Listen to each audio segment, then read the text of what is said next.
जय श्री राम। राधे राधे। जय श्री कृष्णा। श्री जी चैनल में आप सभी श्रोताओं और सखियों का हार्दिक अभिनंदन है। कल हमने जाना था कि नगर भ्रमण करने के बाद श्री राम प्रभु अपने छोटे भाई लक्ष्मण के साथ बगीचे में जाते हैं। उसी समय सीता जी भी अपनी सखियों के साथ पार्वती माता की पूजा करने के लिए आती है। उनमें से एक सखी प्रभु श्री राम और लक्ष्मण जी को देखती है और वो सीता माता के पास जाकर उनकी छवि का बखान करने लगती है। आगे चलते हैं। सुमिरि सिय नारद वचन उपजी प्रीति पुनीत, चकित बिलोकति सकल दिशि जनु शिशु मृगी सबीत। सियापति रामचंद्र की जय, पवन पुत्र हनुमान की जय। नारद जी के वचनों का स्मरण करके सीता जी के मन में पवित्र प्रीति उत्पन्न हुई। वे चकित होकर सब और इस तरह देख रही है मानो डरी हुई मृगछोनी इधर उधर देख रही हो। कंकन, हाथों के कड़े, करधनी और पाजेब के शब्द सुनकर श्री रामचंद्र जी के हृदय में विचार करके लक्ष्मण जी से कहते हैं, यह ध्वनि ऐसी आ रही है मानो कामदेव ने विश्व को जीतने का संकल्प करके डंके पर चोट मारी है। ऐसा कहकर श्री राम जी ने फिरकर उस ओर देखा। श्री सीता जी के मुख रूपी चंद्रमा को निहारने के लिए उनके नेत्र चकोर बन गए, सुंदर नेत्र स्थिर हो गए, टकटकी लग गई, मानो निमि जनक जी के पूर्वज ने जिनका सबकी पलकों में निवास माना गया है। लड़की दामाद के मिलन प्रसंग को देखना उचित ही नहीं, इस भाव से सकुचाकर पलकें छोड़ दी, पलकों में रहना छोड़ दिया, जिससे पलकों का गिरना रुक गया। सीता जी की शोभा देखकर श्री राम जी ने बड़ा सुख पाया। हृदय में वे उसकी सराहना करते हैं, किंतु मुख से वचन नहीं निकलते।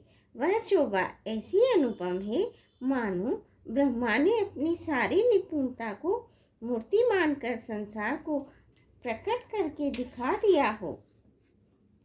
वह सीता जी की शोभा सुंदरता को भी सुंदर करने वाली है।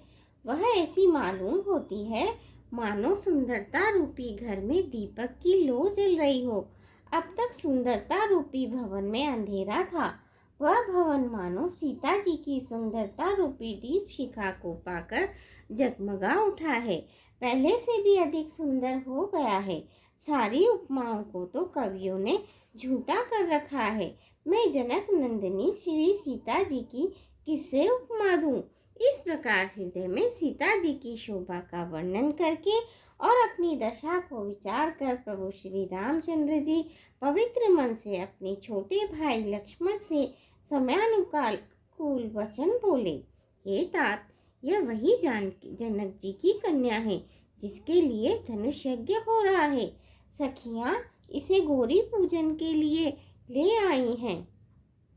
यह फुलवाड़ी में प्रकाश करती हुई फिर रही हैं, जिसकी अलौकिक सुंदरता देखकर स्वभाव से ही पवित्र मेरा मन शुद्ध हो गया है। वह सब कारण अथवा उसका सब कारण तो विधाता जाने। किंतु हे भाई सुनो, मेरे मंगलदायक दाहिने अंग फड़क रहे हैं।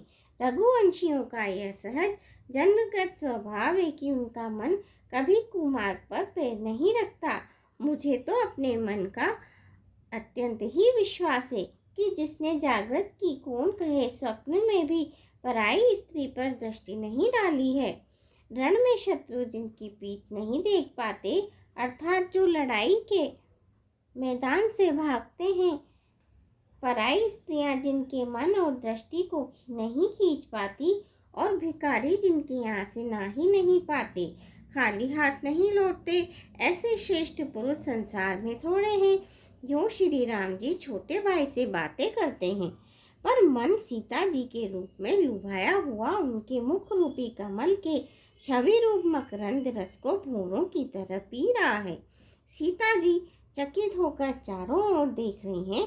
मन इस बात की चिंता कर रहा है कि राजकुमार कहाँ चले गए। बाल मृग नैनी मृग के छोनों किसी आँख वाली सीता जी जहाँ दृष्टि डालती है, वहाँ मानो श्वेत कमलों की कतार बरस जाती है। तब सखियों ने लता की ओट में सुंदर श्याम और गोर कुमारों को दिखलाया। उनके रूप को देखकर नेत्र ललचा उठे। वे ऐसे प्रश्न हुए मानो उन्होंने अपना खजाना पहचान लिया। श्री रघुनाथ जी की छवि देखकर नेत्र थकित हो गए, पलकों ने भी गिरना छोड़ दिया। अधिक स्नेह के कारण शरीर विहल बेकाबू हो गया, मानो शरद ऋतु की चंद्रमा को चकोरी बेसुध हुई देख रही है। नेत्रों के रास्ते श्री राम जी को हृदय में लाकर चतुर शिरोमणि जानकी जी ने पलकों के किवाड़ लगा दिए, अर्थात नेत्र मूंद कर उनका ध्यान करने लगी। जब सखियों ने सीता जी को प्रेम के वश जाना, तब वह मन में सकुचा गई, कुछ कह नहीं सकती थी।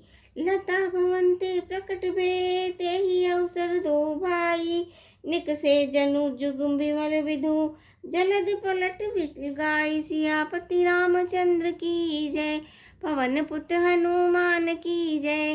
मंगल भवनी अमंगल हारी, दबौ सुदशरथ अजर बिहारी। दीन दयाल विरद संभारी, हरौ नाथ मम संकट भारी।